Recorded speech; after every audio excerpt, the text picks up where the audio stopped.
Once in your life you find her, someone who turns your heart around, and next thing you know, you're closing down the town. Wake up and it's still with you, even though you left your way across town. Wondering to yourself, hey, what have I found? When you get caught between the moon and New York City, I know it's crazy, but it's true. Hello. This video is all about the story behind the song Arthur's Theme, also known as The Best That You Can Do, and also known as Between the Moon and New York City. I wanted to do this video in order to clear up some common misconceptions and stories regarding this song and its origins. The chorus to this song comes from an unreleased song by Carole Bayer Sager and Peter Allen entitled The Moon in New York City. The song was first registered for U.S. copyright on May 10, 1976, 5 years before Arthur's Theme was released. In a 1982 article from the Atlanta Constitution, Peter said, "I was caught in a holding pattern above JFK once, and it was a full moon, and I thought about being caught between the moon and New York City," and wrote down that. And it's crazy, but it sure is pretty. Carole and Burt were writing the theme song for Arthur, and Carole remembered those lyrics. We tried to write a song once with them, but it didn't turn out too good. But we liked those 2 lines. So she asked if they could use them, and I said yeah. Then Christopher Cross decided to sing the song, but he changed it to "You know it's crazy, but it's true," instead of "it's pretty." In a Chicago Sun-Times article from the mid-'80s, Peter stated, "I wrote the chorus on an airplane when I got stuck in a holding pattern. The hook line was caught between the moon and New York City. I'd already started a song with Carole, but we never could finish it. We just liked the idea of being caught between the moon and New York City.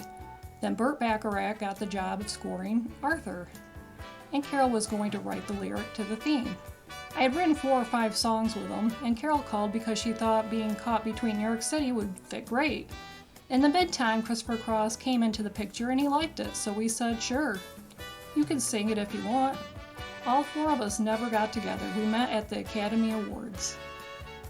Carole further explained, "Burt had been hired to score the film Arthur, and he kept looking at the opening sequence over and over again. And I'm trying to come up with a lyric, and the only thing that I keep hearing as I'm watching Dudley Moore driving around New York is this line from this song of Peter's and mine. So I said to Burt, 'You like this line?' He said, 'Yeah, I think it's great.' And he got the melody off of that. So I called Peter and I said, 'Hey, listen, we're writing this song and I keep hearing this line. Do you want to write this song with us?' He said, 'Sure.' Peter said he couldn't come up that week, but he'd come up the following week and write the song with us. And then Christopher Cross wanted to hear it. He came over to our home and the song wasn't finished, but we had the chorus, and he proceeded to fill in the rest. So the 3 of us finished the song without Peter. I said to Peter, 'Hey, I don't know how to tell you this, but we finished the song. But do you want a credit on it?' And he said, 'Yeah.' And I said, 'Okay, you're a 4th writer.' Then which I felt was more than fair, but I think Burt felt a little like, hey, people give people lines all the time. Maybe he didn't quite realize that it was Peter's line, not my line. If it were my line from a song that Peter and I wrote, I think I wouldn't have felt that I needed to give Peter a credit, but it was the key line of the song. When it was time to submit the song to the Oscars for Best Original Song, Peter's colleagues felt that the song couldn't win because it had 4 writers on it, which would require giving 4 Oscars to one song. No song with 4 writers on it had ever won an Oscar. If Peter would step out of the running, the song had a good chance of winning. Arthur was up against the songs Endless Love, The First Time It Happens from the Great Muppet Caper, For Your Eyes Only, and One More Hour from Ragtime. According to Peter's manager, D. Anthony, Peter was offered increasing cash buyouts from his fellow writers to take his name off the song and remove himself from the Oscar race. D wouldn't hear any of this because he was thinking about what winning an Oscar can do for a career, and he was right. In a 2017 interview with Billboard magazine, Dee Anthony's daughter, Michelle, stated, "When it was time to submit it to the Oscars, Carole calls Peter and says, 'There have never been 4 writers for an Oscar-winning song. We want to pay you, but would you take your name off it?'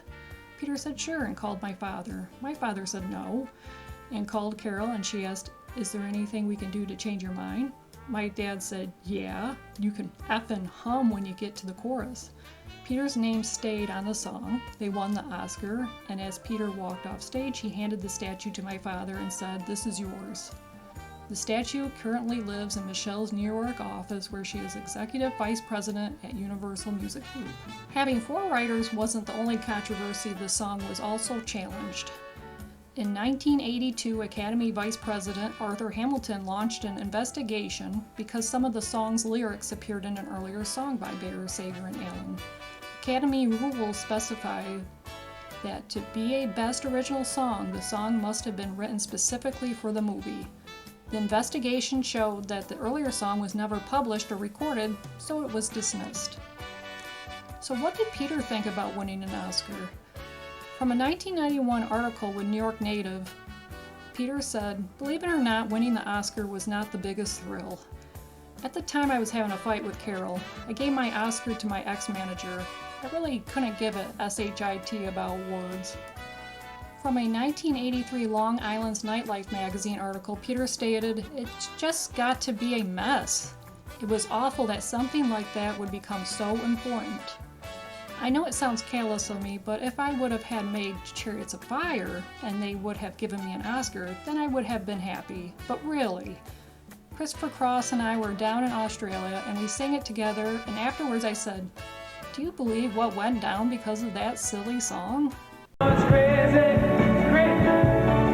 but it's true. If you got caught between the moon and New York City,